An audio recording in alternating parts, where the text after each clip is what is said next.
Champions ট্রফিতে খেলা নিয়ে সাকিব তামিমকে নিয়ে এলো বিশাল সুখবর। আর মাত্র 2 মাস বাদেই অনুষ্ঠিত হবে আসন্ন চ্যাম্পিয়ন্স ট্রফির আসর। ইতিমধ্যে এই টুর্নামেন্টটির সময়সূচি প্রকাশ করেছে ক্রিকেটের সর্বোচ্চ নিয়ন্ত্রণ সংস্থা আইসিসি। 2025 চ্যাম্পিয়ন্স ট্রফিতে এ গ্রুপে পড়েছে বাংলাদেশ, যেখানে টাইগারদের সামনে রয়েছে কঠিন প্রতিপক্ষ।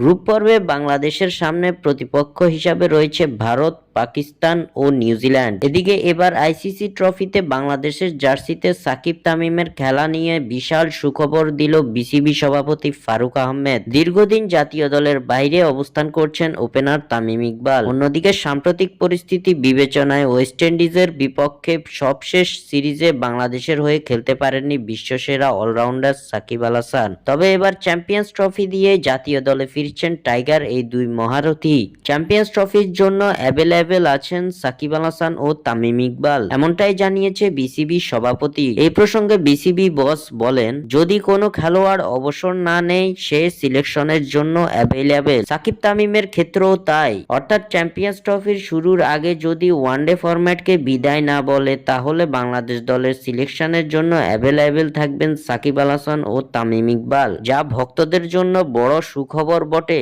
স্বাক্ষর থেকে সাদবির ইসলাম।